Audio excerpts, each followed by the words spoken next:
So formatting strings.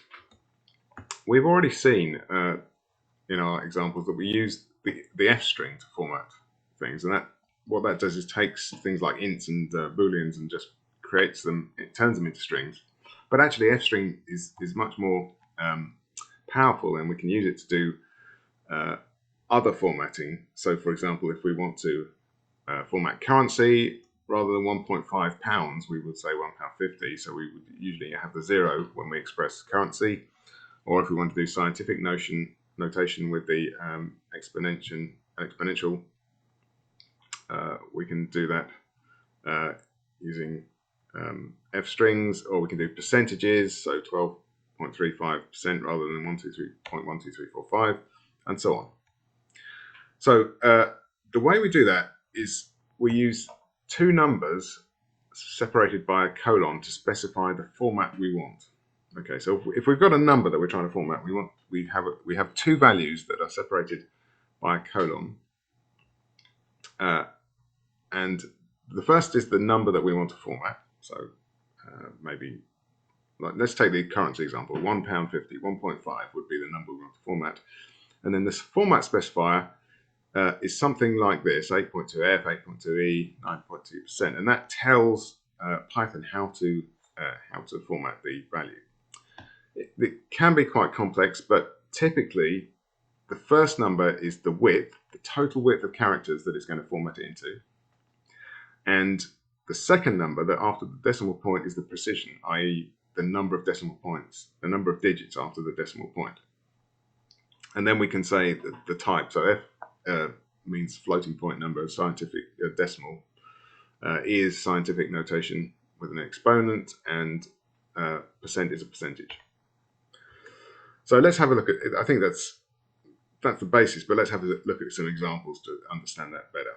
So 8.2f formats the number into a string 8 characters wide as a decimal. So the f says it's a decimal, and it's going to have 2 digits which will be rounded after the decimal point. So if I do this f string of 16.349 using 8.2f, it would format that as 16.35, okay, because there's 2 numbers after the decimal place.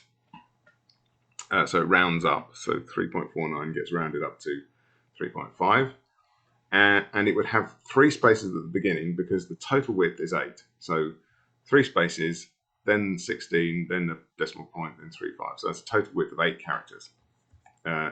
If I wanted to do 100 as 8.2f, it would format it as, again, in this case with 2 spaces at the beginning, 2 spaces because the total width has got to be 8. So 2 plus 3 for the 100 plus 1 plus 2, 2 plus 3 plus 1 plus 2 is 8. And the 0.00, it just adds zeros at the end because it's expressing that as a decimal number, but there's nothing after the decimal point in the original number. You don't have to use that 0.2f, so you don't have to use the width, so you could just use 0.2f, and that just gives 2 digits after the decimal point. So I don't have to give this 8, which then can add extra spaces at the beginning. So, for example, if I want to do currency, this is the best way to do it. Currency I can do with a 0.2f, and that will take 19.5 and express it as 19.50. Okay, the pound is not part of this formatting; it's added separately.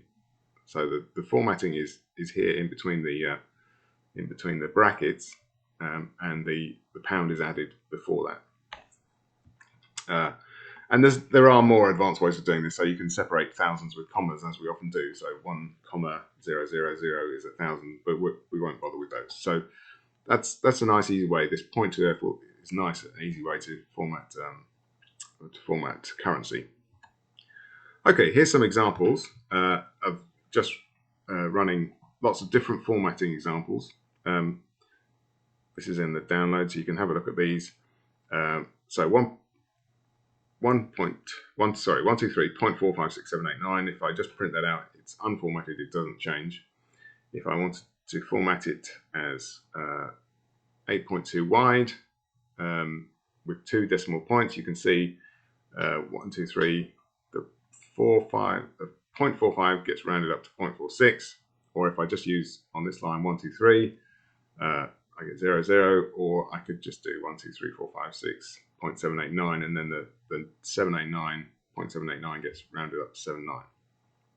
In scientific notation, then obviously you get the first number 1, you get the 2 decimal places, okay, so 2e, and then you get the exponent, which tells you the multiplier, what you have to multiply by as powers of 10 to get the original number. Currency, as I say, just use the 0.2f, and you can see different examples there, which will always give us 2 decimal places, which is what we're used to expressing currency as, and percentages. It takes a fraction and then effectively multiplies it by 100 and puts a percent sign at the end. So 0.12345, multiply that by 100, I get 12.345%, and then when I express that as with 2 decimal places, I get 12.35. Okay, so that's some example formatting. Notice the percentage. So 1 would be 100%, 0.1 is 10%, and so on, because you multiply by 100. What about justification? We can also use justification in this context, which refers to whether a string is aligned to the left or the right-hand side of the output. So if we specify a width, maybe 8 spaces, and the formatted string doesn't fill up the whole width, then additional spaces are added, and normally they'd be added on the left-hand side, so numbers are right justified, so they're pushed up to the right-hand side.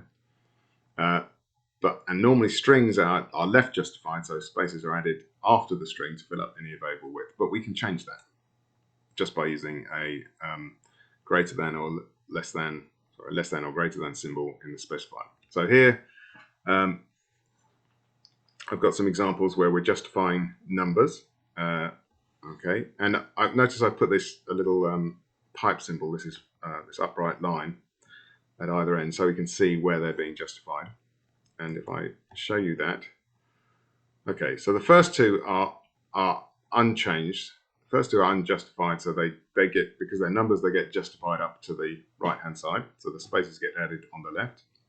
But if I want that the other way around, I can use this less than symbol to push them over to the other side, to the left-hand side, with the spaces added at the right.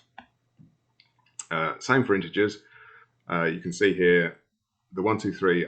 I've decided I want it in a space that's 8 characters wide. So, whoops, there you can see there's 8 characters there, and by default the 1, 2, 3 is pushed up to the right. But if I use this less than symbol, then I can push it up to the left, and that gives us this output here. And then for strings, I can add spaces at the end of them by just telling Python I want a string that's 20 wide, so that pushes the spaces to the left. But then I can decide whether it gets left or right justified using the greater than or less than symbols. Okay, so that's formatting. I mean, it's not particularly a major topic, but it's really useful, particularly if you want to do things like currency. Very useful to be able to format them nicely. Okay, I'm going to finish there, and then we'll move on to the next topic.